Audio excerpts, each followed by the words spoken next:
గత ప్రభుత్వ 5 ఏళ్ల విధ్వంస పాలనతో అందరూ నష్టపోయారని ఏపీ ముఖ్యమంత్రి నారా చంద్రబాబు నాయుడు అన్నారు. లక్ష్యాలకు అనుగుణంగా అధికారులంతా ముందుకెళ్లాల్సిన అవసరం ఉందని చెప్పారు.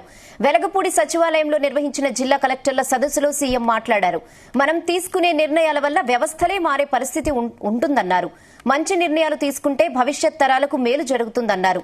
మనమంతా కష్టపడితే 2047 నాటికి ప్రపంచంలోనే మనం నెంబర్ 1 గా ఉంటామన్నారు.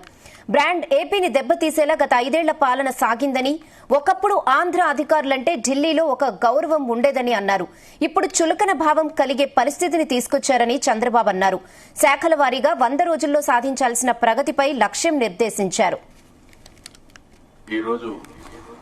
ఈ స్టేజ్కి నేను ఎప్పుడూ చూడనంత ఒకటి బ్రాండ్ ఏపీ దెబ్బతినింది. ఆఫీసర్ల యొక్క మనోభావాల్ని దెబ్బతీశారు. ఢిల్లీకి పోతే ఒకప్పుడు Andhra bureaucracy one of the best bureaucracy, మీరు గుర్తుపెట్టుకోవాలి. ఇక్కడి నుంచి పోయిన ఐఏఎస్ ఆఫీసర్స్ సక్సెసివ్ 3-4 ఐటీ సెక్రటరీలు అయ్యారు కంటిన్యూగా. ఇక్కడ నుంచి పోయినటువంటి ఫైనాన్స్ సెక్రటరీస్ ఆర్బీఐ గవర్నర్లు అయ్యారు. ఇక్కడి నుంచి పోయిన వాళ్లు కేంద్రంలో కీలక బాధ్యతలు వహించారు. వరల్డ్ బ్యాంక్ వెళ్లారు. ఈ రోజు మనం చూస్తా ఉంటే ఆంధ్ర ఆఫీసర్స్ అంటే ఢిల్లీలో కూడా అన్టచబుల్స్ కింద వీళ్ళేమి చేయలేరు అనే పరిస్థితికి వచ్చారు.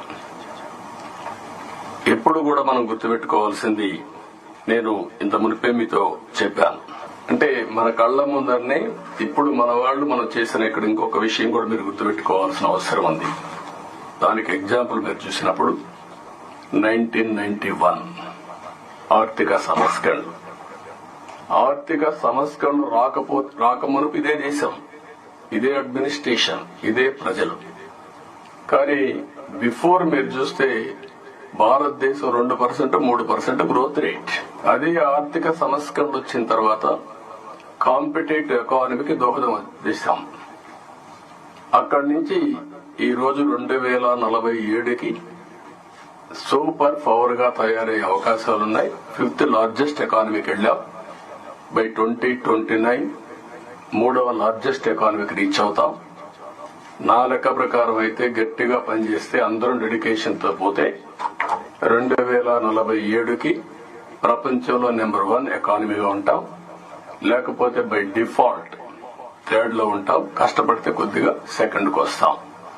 నేను ఎందుకు ఈ విషయం చెప్పానంటే, ఆర్థిక సంస్కరణలు వచ్చిన తర్వాత మీలాగా చదువుకొని సివిల్ సర్వీసెస్ లోకి వచ్చి మీరెంత కష్టపడి ఐఏఎస్ చదివి ఉన్నాలో, ఎంత పోటీ పడి లక్షలాది మంది పోటీ పడితే handful of collectors would come out and emerge out. మేమందరం కూడా దేనికి బయటకు వచ్చామంటే ఈ వ్యవస్థని బలోపేతం చేయాలి, వ్యవస్థను బలహీనం చేస్తారని చెప్పి at the cost of our life దెబ్బలు తిని, ఒకవేళ మేము రాకపోయినా గానీ ప్రజాక్షేత్రంలో నిలబడి ఈ వ్యవస్థని బలోపేతం చేయాలని ఉద్దేశంతో ఇక్కడికి వచ్చాం.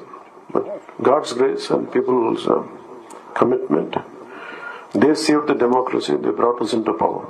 ముందు మీకు ఎందుకు దృష్టిలో ఉన్నా చెప్తున్నాం అంటే, we are here to strengthen you, we are here to empower you, we are here to stand by you for good governance and accountable governance. గతంలో చాలా మంది నా సన్నిహితులు సహచరులు కొంతమంది చెప్తా ఉన్నారు, ఇదివరకు ఆంధ్రప్రదేశ్ లో పనిచేయాలి బ్యూరోక్రాట్స్ అని అనుకుంటే ఐఏఎస్లు కానీ ఐపీఎస్లు కానీ ఎనీ సర్వీసెస్ నుంచి పోటీ పడేవాళ్ళం. ఇదివరకు ఒక మోడల్ స్టేట్ గా ఉండేది ఆంధ్రప్రదేశ్.